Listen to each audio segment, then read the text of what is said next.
Little girls wiser than old people.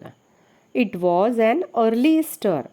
In the yards lay snow, and rills ran down the village. A large puddle had run down from a manure pile into a lane between two farms, and at this puddle, two girls, one older than the other, had met. Both of them had been dressed by their mothers in new clothes.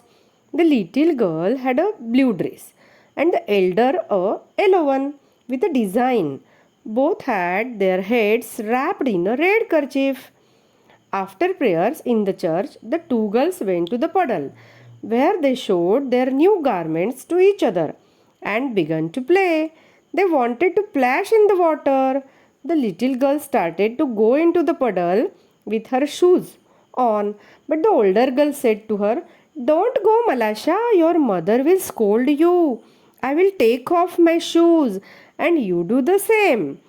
The girl took off their shoes, raised their skirts, and walked through the puddle towards each other. Malasha stepped in up to her ankles and said, "It is deep, Akulka. I am afraid." "Never mind," she replied. "It will not be any deeper. Come straight towards me."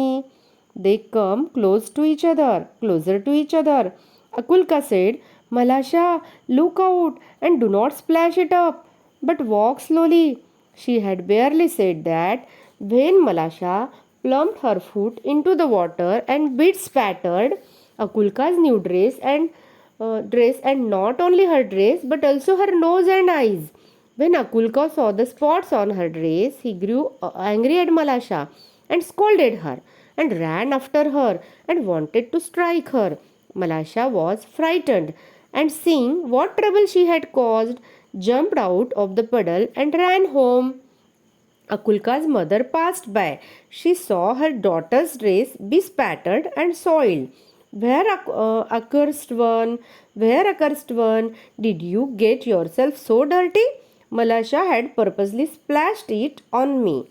Akulka's mother grasped Malasha and gave her a knock on the nape of her neck. Malasha began to howl, and her mother ran out of the house. "Why do you strike my daughter?" she began to scold her neighbor. One word brought back another, and the woman began to quarrel. The men too ran out, and a big crowd gathered in the street. All were crying, and nobody could hear his neighbor. They scolded and cursed each other. One man gave another man a push, and fight and began. When Akulka's grandmother came out, she stepped into in the midst of peasants and began to talk to them. "Why are you doing, dear ones? Consider the holiday. This is a time for rejoicing, and see what sin you are doing." They paid no attention to the old woman and almost knocked her off her feet. She would never have stopped them if it had not been for Akulka and Malasha. While the woman exchanged words, Akulka wiped off her dress and went back to the puddle in the lane.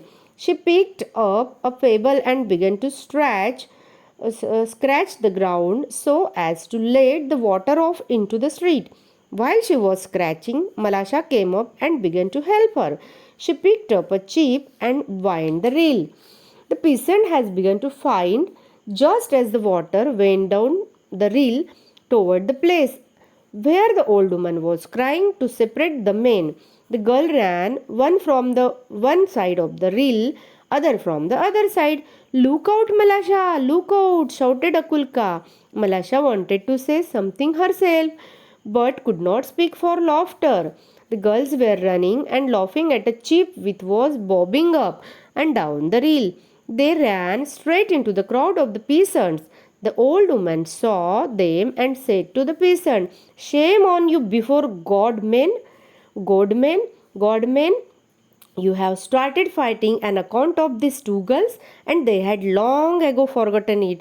The dear children have been playing nicely together. They are wiser than you." The men looked at the girl and they felt ashamed. Then they laughed at themselves and scattered to their farms.